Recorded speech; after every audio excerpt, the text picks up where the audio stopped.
श्रोता प्रेमियों, मैं राम सागर शास्त्री आप लोगों के समक्ष एक प्रसंग रखने जा रहा हूं। मोर मोरनी की कथा कि चमत्कार जगदम्ब का अति सुंदर आख्यान, मोर मोरनी की कथा सुनिए धर कर ध्यान। प्राचीन काल में धर्मपुर नामक नगर में धर्मध्वज नाम के एक राजा हुए, जिनके पुत्र का नाम तेजवीर था। एक बार की बात है, राजकुमार तेजवीर घोड़े पर सवार होकर शिकार खेलने के लिए एक जंगल में पहुंचा कि एक रोज या खेत का साज सभी सामान तेजवीर ने कर दिया बन की ओर पयान। तेजवीर शिकार खेलते खेलते जंगल में बहुत दूर निकल गया। वापस लौटते समय उसने एक गांव के निकट आदि शक्ति का एक मंदिर देखा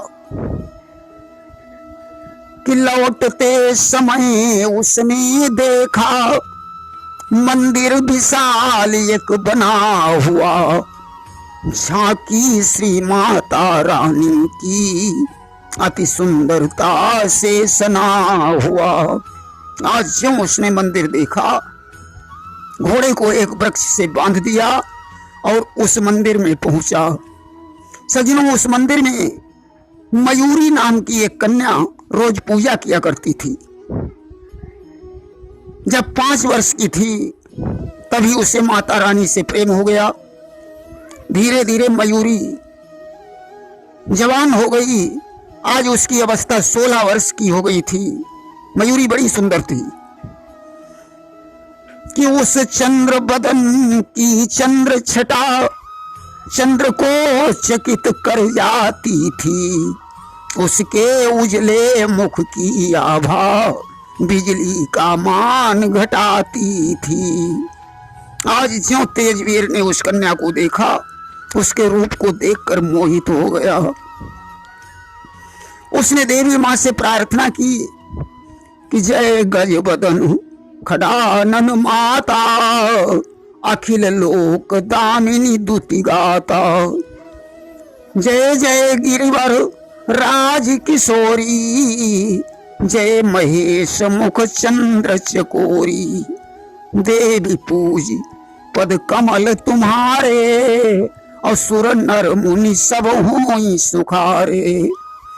मोर मनोरथ जान मुनि के, और बसहु देवी उरपुर सब ही के। हे मां, मेरी यही कामना है कि मेरा विवाह इस कन्या से हो जाए। मैं प्रतिज्ञा करता हूं, जिस दिन मेरा विवाह इसके साथ हो जाएगा, उसी दिन मैं अपना शीश काटकर तुम्हारे चरणों में समर्पित कर दूंगा कि जा दिन मैं कन्या को पाऊं, और ता दिन निज सिर भेंट चढ़ाऊं। आज तेजवीर ने देवी मां की अनेक प्रकार से वंदना की और वंदना करके घर लौट आया।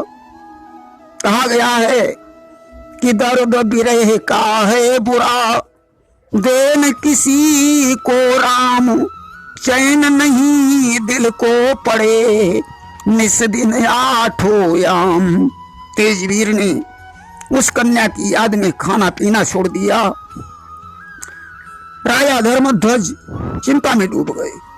उन्होंने तेजवीर से पूछा, बेटा क्या बात है जो तुम बड़े दुखी दिखाई पड़ते हो, कि क्यों चेहरा गमगीन है, क्या है रंज मलाल, मुझे शीघ्र बतलाइए अपने दिल का हाल। तेजवीर बोला, पिताजी मैंने मंदिर में एक सुंदर कन्या को देखा है, मैं उसी के साथ अपना विवाह करना चाहता हूं। यदि मेरी ये कामना पूर्ण नहीं हुई तो मैं कटार मारकर मर जाऊंगा। कि मन मेरा हो चुका है उस कन्या पर बलिहार, अगर नहीं वो मिल सकी तो मरूं कटारी मार। धर्मध्वज ने कहा, बेटा कैसी बातें करते हो? मैं अतिशीघ्र उस लड़की का पता लगाकर तुम्हारा विवाह करवा दूंगा। राजा धर्मध्वज ने अपने सेवकों को भेजकर उस लड़की का पता लगवाया। उसके पिता से कहा कि मेरा पुत्र तुम्हारी कन्या के साथ विवाह करना चाहता है। कन्या का पिता बड़ा प्रसन्न हुआ। आज मयूरी का विवाह तेजवीर के साथ हो गया कि कन्या घर छायो उत्साहू और तेजवीर संग भयो विवाहू।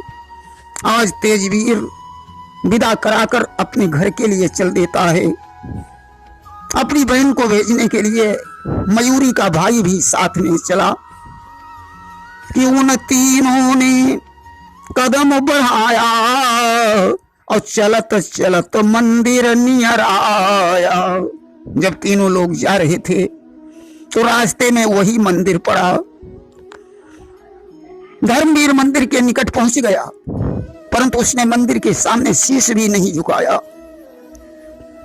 अब तो माता रानी उसकी इस दुष्टता पर क्रोधित हो गई। हुआ क्या, अचानक बड़ी जोर से आंधी आ गई कि क्रोधित भई जालिपा माई और बड़ी जोर से आंधी आई। अब तो तेजवीर डर गया, समझ गया मैंने देवी को प्रणाम नहीं किया है कि तेजवीर मन में घबराया और तत्क्षण माता के ढींग आया। आज तेजवीर दौड़ करके मां के मंदिर में पहुंचा। उसने हाथ जोड़कर माता से कहा, मां मुझे क्षमा करना, अब मैं अपना शीश नहीं चढ़ाना चाहता हूं। उस समय देवी मां ने प्रकट होकर कहा, याद रख तेजवीर, तूने यदि मेरी भेंट नहीं चढ़ाई तो मैं तेरे समस्त परिवार का विनाश कर दूंगी। तो तेजवीर मन में घबराया और खींचते गते ही कंठ लगावा। तेजवीर ने भयभीत होकर तलवार उठाई और खींचकर अपने शीश में मारी। शीश काटकर मां को समर्पित कर दिया। सज्जनों, उधर काफी देर हो गई। मयूरी ने देखा मेरे स्वामी मंदिर से अभी लौटकर वापस नहीं आए, तो उसने अपने भाई से कहा, जाकर देखो। भाई मंदिर जाकर देखो, स्वामी मंदिर से लौटकर नहीं आए।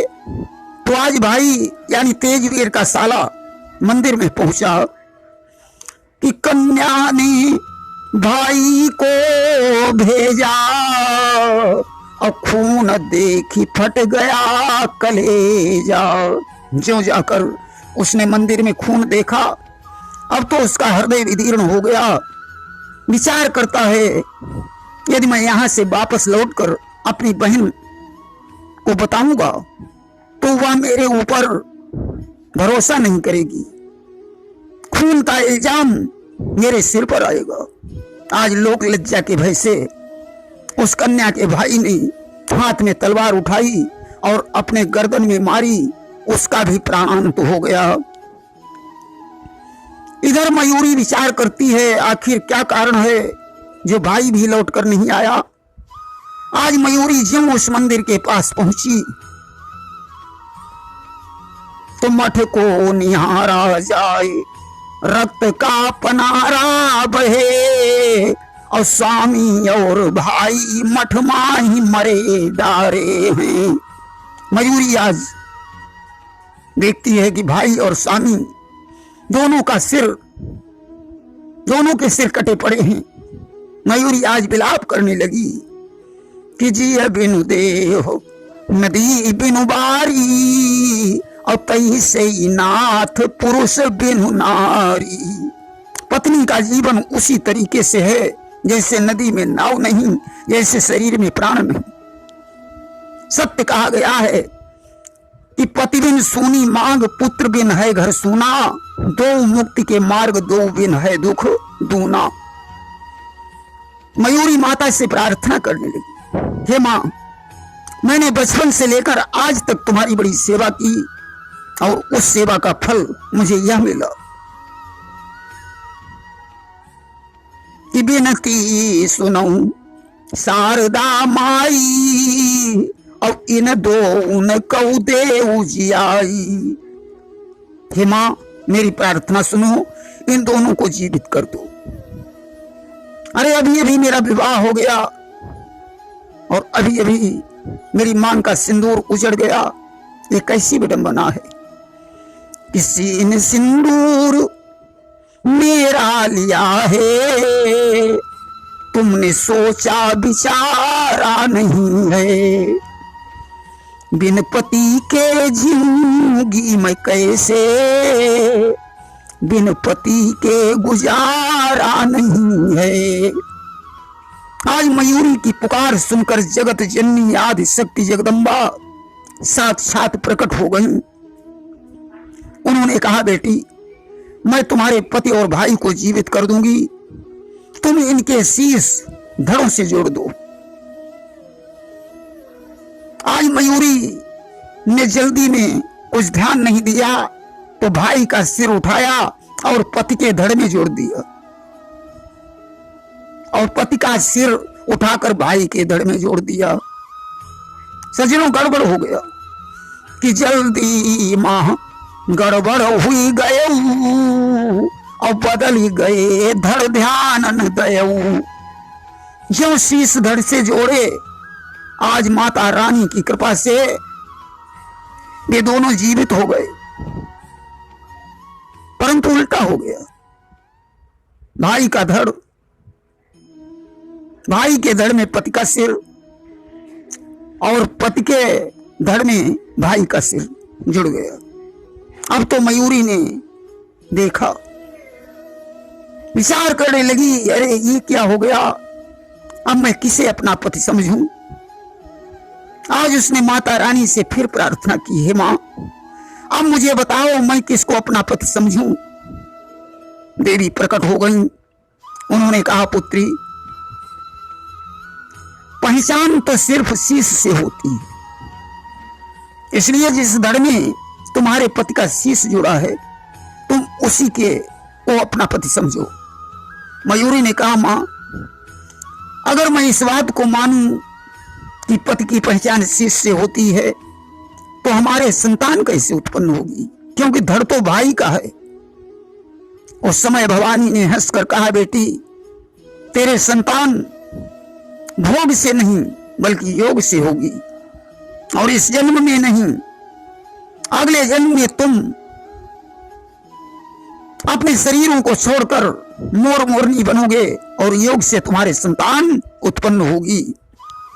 कि तब तीनों ने और तन तज दयऊ और मरी के मोर मोरनी भयऊ।